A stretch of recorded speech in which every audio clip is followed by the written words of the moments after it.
In a previous video, I happened to mention that my wife and I, over the years, we built 4 houses, dirt to house. So we constructed 4. Now we used a contractor, but over a 30-year period, we did build 4, and we thoroughly enjoyed it. And I think it's a great experience. I highly recommend it. But I do have some lessons learned that a viewer asked if I could share what my lessons learned were. So if you're thinking about downsizing, you're going into retirement or into retirement, you want to have a one-level home, you want lower maintenance from everything being new, building a house is a great option. So what are those lessons learned? Hey, I'm Joe Kuhn. I retired at 54. I'm an author of a book. I'm a public speaker. I make some YouTube videos focusing on reliability and maintenance. And bottom line, I just have fun, work when I want, very low key, not a lot of hours a week, just trying to, like I said, have a little fun educating people on some things that I've stumbled through in the last 58 years now. So, number 1, I got 6 lessons here. I'm looking at my sheet over here. 6 lessons. You must be able to make decisions. Lighting, where all the switches in your house, where all the lights in your house. There are hundreds of lights in your house.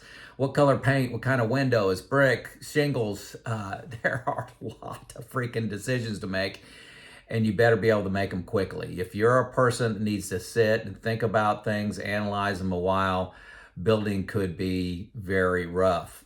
Now, my wife and I, we made it really simple. I managed the budget. She managed the decisions. So I'm pretty easygoing. I'm okay with several decisions that she deferring the decision making to her, as long as we had a budget we were sticking to. Number 2, this one's a big one. Price per square foot is nearly meaningless. So if you're talking one vendor or a builder and they say it's $250 a square foot, and another one says $350 a square foot, that tells you nothing, okay? And a lot of people think it does, but that's a rookie mistake. It all depends on what you put in the house. It's easy to build a 2,000 square foot house for $400,000, or to build the same footprint house for $700,000. $300,000 a difference. That's a difference in picking out great flooring, picking out expensive cabinets, appliances, lighting, you name it. All those decisions that you're making, you can make them on the perfect end of the spectrum and spend another few $100,000. Extremely easy. Price per square foot, a meaningless number. Number 3, you must verify allowances. So if your builder gives you a $30,000 cabinet allowance, does that match with the quality and the quantity that you're looking for? Floors, do you want wood floors? Do you want tile floors? Do you want to spend $1 per square foot on tile, or do you want to spend $50 per square foot on tile? You can do it. Lighting is a big one. A lot of builders, our last house, they give you a $2,500 lighting allowance. You could spend $25,000 on lights if you want to. It's very easy to overspend on allowances. And this is where people, when they, have a bad experience building or hate a builder, it all comes down to the allowances that the builder assumed you wanted and what you as a consumer decided you wanted. We underspend on every home. Underspend on 4 homes. I'm not sure too many people can say that. You got to go to the suppliers, get estimates, and compare those allowances. Big, big deal. That was number 3. Number 4, be careful when you're picking out everything for your house. You don't pick out the best of everything.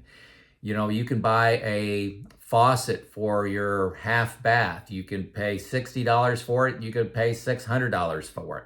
If you pick out the best of everything, you're going to have a problem. You got this mantra that, don't settle for second best. Well, you pick out everything the best in your house, you're going to spend a lot of money. So be careful not to pick out the best of everything, including plumbing, lighting, a smart home, a security system, sprinkler system, all those kind of things. Be careful.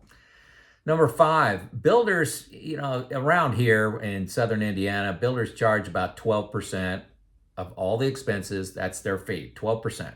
So if you're, a $500,000 house, that's $60,000 you're going to pay them.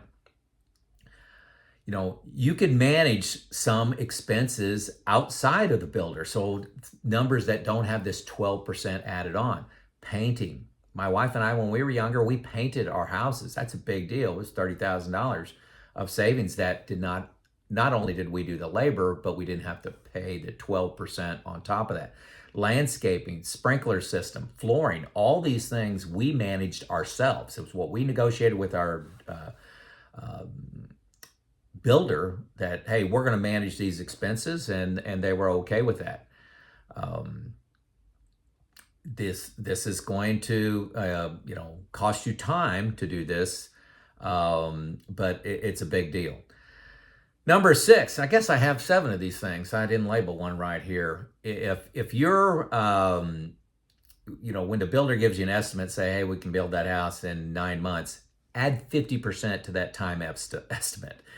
Weather weather is a big deal, especially if you have a basement, you're digging footings, those kind of things that can delay you months easily.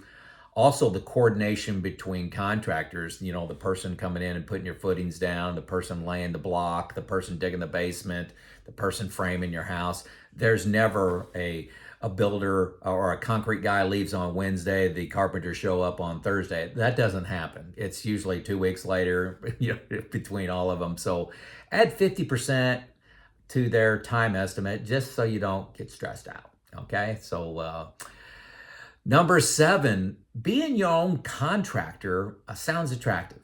You could save 12%, that's $60,000. But when you're dealing with subcontractors like concrete, like the cabinet people, like the carpenters, the plumbers, electricians, you're going to become their lowest of low priority. So that transition from concrete people to carpenters will go from 2.5, 3 weeks to 2-3 months because of that coordination and where you fall in the priority.